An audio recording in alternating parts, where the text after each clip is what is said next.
PRP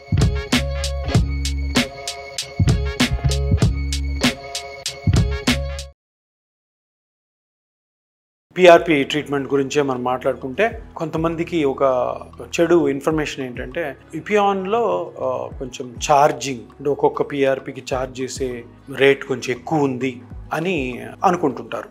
దీనికి ఒక మంచి ఎగ్జాంపుల్ చెప్తాను. ఎందుకంటే మనము వాడే కిట్స్ కానీ, మనం వాడే ఎలక్ట్రోడ్స్ కానీ, మనం వాడే ఇతరత్ర ఇంజెక్షన్స్ కానీ, మనం వాడే ఆపరేషన్ థియేటర్లో మెషిన్స్, అల్ట్రాసౌండ్ మెషిన్, ఫ్లోరోస్కోపీ, ఇవన్నీ కూడాను అన్నీ ఇంపోర్టెడ్వి ప్లస్ ఆల్సో మనం చేసే క్వాలిటీ వరకు 99% బయట ఎవ్వరు చెయ్యరు. ఎందుకంటే క్వాలిటీ లేకపోతే రిజల్ట్ రాదు. దీనికి మంచి ఎగ్జాంపుల్ ఏంటంటే ఇప్పుడు మనం బంగారం షాప్కి పోతే 22 క్యారెట్ గోల్డ్ 24 క్యారెట్ గోల్డ్ కొంటాం.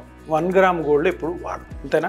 లేదంటే ఏదైనా ఇంప్యూర్ గోల్డ్ వాడు. ఇప్పుడు ఎందుకు వాడము? ఆ 22 క్యారెట్ గోల్డ్ 24 క్యారెట్ గోల్డ్ మీ మనవలు మనవరాళ్ళు, వాళ్ళ మనవరాళ్ళు కూడా వాడచ్చు. అదేవిధంగా పిఆర్పి చేసుకోవాలి అంటే హై క్వాలిటీ ఎక్విప్మెంట్ ఉండాలి, హై క్వాలిటీ స్కానింగ్ మెషిన్స్ ఉండాలి, హై క్వాలిటీ పిఆర్పి కిట్స్ ఉండాలి, హై క్వాలిటీ అల్ట్రాసౌండ్ స్కాన్స్ ఉండాలి, హై క్వాలిటీ ఫ్లోరోస్కోపీ మెషిన్స్ ఉండాలి. వీటి వల్ల కొద్దిగా, అది కూడా పెద్దగా ఎక్కువ ఉండదు, ఒక 5 to 7% వేరే వాళ్ళకంటే కొంచెం ఎక్కువ ఉంటుంది.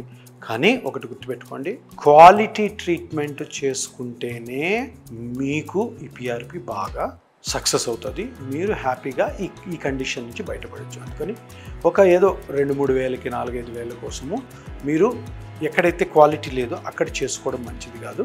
ఇది చాలా జాగ్రత్తగా వినండి. ఎందుకంటే క్వాలిటీ అన్నది ఎక్స్పీరియన్స్ మీద ప్లస్ ఆల్సో మనం వాడే ఎక్విప్మెంట్ బట్టి ఉంటుంది. తప్పకుండా ఈ డిఫరెన్స్ మీరు గమనిస్తారని నేను కోరుకుంటున్నాను.